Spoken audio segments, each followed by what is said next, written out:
మంత్రి ఆర్కే రోజాకు అమరావతి నిరసన సెగ తగిలింది. ఏకంగా తిరుమలలోనే ఆమెకు షాక్ ఇచ్చారు కొందరు మహిళలు.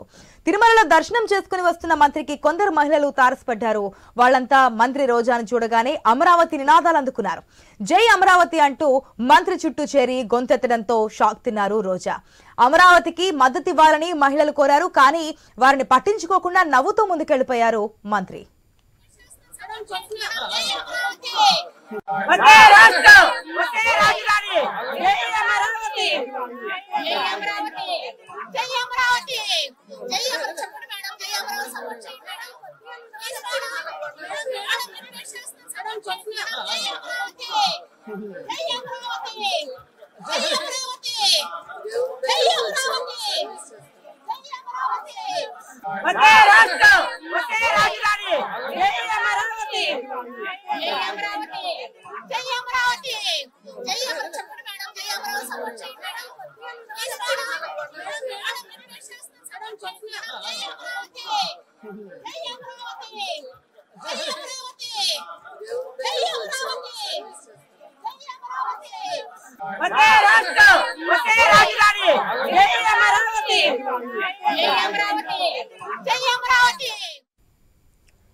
మంత్రి ఆర్కే రోజాకు అమరావతి నిరసన సెగ తగిలింది. ఏకంగా తిరుమలలోనే ఆమెకు షాక్ ఇచ్చారు కొందరు మహిళలు.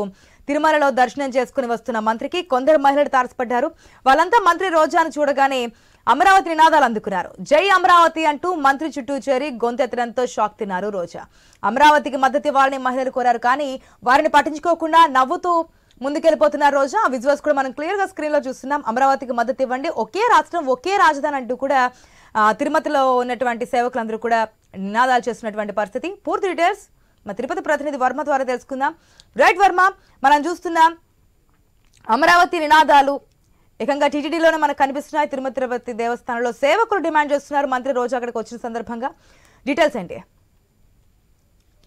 Good morning sir. ఈ రోజు మంత్రి రోజా తిరుమలకు వెళ్లిన సందర్భంలో ఆమెకు అమరావతి సెగ తగిలిందని చెప్పొచ్చు. ఈ రోజు ఉదయం నైవేద్య విరామ సమయంలో మంత్రి రోజా స్వామివారిని దర్శించుకున్నారు. అనంతరం ఆమె దర్శనం తర్వాత తిరిగి ఆలయం వెలుపలికి రాగానే కొంతమంది అక్కడే ఉన్న శ్రీవారి సేవకులు ఆ మహిళలంతా ఆమెను చుట్టుముట్టడం జరిగింది.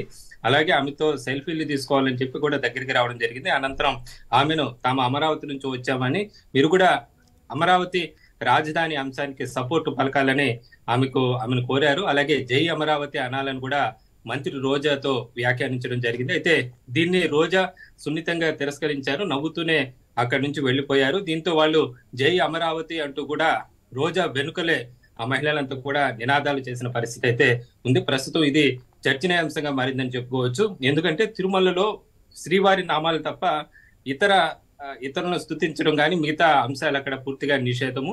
ఎందుకంటే గతంలో కూడా ఇలాంటి సందర్భాలు వచ్చినప్పుడు టీటీడీ చర్యలు తీసుకుంది.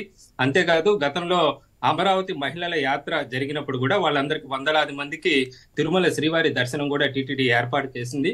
ఆ సమయంలోనే అక్కడ ఉన్న స్థానిక టీడీపీ నేతలు కూడా ఆ మహిళలందరికీ కూడా సూచించడం జరిగింది. తిరుమలలో మాత్రము మీరు అమరావతి జై అమరావతి అనకూడదు అని చెప్పి వాళ్ళకి ఇక్కడ ఉండే నిబంధనలు కూడా వాళ్ళందరికీ కూడా వివరించడం జరిగింది. దీంతో వందలాది మంది మహిళలు వచ్చినప్పుడు కూడా ఎవరికి కూడా తిరుమలలో అమరావతి నినాదం చేసిన పరిస్థితి అయితే లేదు. అయితే ప్రస్తుతం ఎవరైతే అమరావతి ప్రాంతం నుంచి వచ్చిన ఈ శ్రీవారి సేవకులు ఏకంగా మంత్రి రోజా ముందే అమరావతి నినాదాలు చేయటం, అలాగే ఆమెను కూడా ఇది ముందస్తుగానే అనుకొని చేసినటువంటి విధానమా, లేదంటే అప్పటికప్పుడు మంత్రి రోజా వచ్చున్నారు కాబట్టి అక్కడ సేవకులుగా ఉన్నటువంటి మహిళలు అప్పటికప్పుడు అనుకుని ముందుకు వచ్చిందా? అదేవిధంగా టీటీడీ ఎటువంటి యాక్షన్ తీసుకోబోతోంది? ఇది అంటే ముందస్తుగా అనుకున్నదా లేదా అని పైన టీటీడీ విజిలెన్స్ ఇప్పుడే ఈ అంశం పైన దృష్టి సారించిన పరిస్థితి అయితే ఉంది. ఆ మహిళలు ఎవరు ఏమిటి అనేది ప్రతి ఒక్కరు శ్రీవారి సేవకు వచ్చే ప్రతి ఒక్కరికి కూడా నమోదై ఉంటుంది. వాళ్ళు దాదాపు 10 రోజుల పాటు తిరుమలలో వివిధ విభాగాల్లో సేవలు చేసిన అనంతరం వెళ్ళిపోవాల్సి ఉంటుంది. అయితే వాళ్ళ ఏదైతే విజువల్లో ఈ రోజు మనం చూస్తున్నామో వాళ్ళందరూ సంబంధించిన వివరాలు కూడా టీటీడీ సేకరిస్తుంది. వాళ్ళు ఎక్కడి నుంచి వచ్చారు, ఎందుకని ఈ విధంగా ప్రవర్తించారు అనే దానిపైన కూడా వాళ్ళు ప్రస్తుతం విజిలెన్స్ విచారణ చేసి ఆ నివేదికను కూడా టీటీడీకి ఇచ్చే అవకాశం అయితే ఉందని చెప్పుకోవచ్చు. మరి వాళ్ళు ఉద్దేశపూర్వకంగానే అన్నారా లేదా అప్పటికప్పుడు? Right Varma, thanks for the update.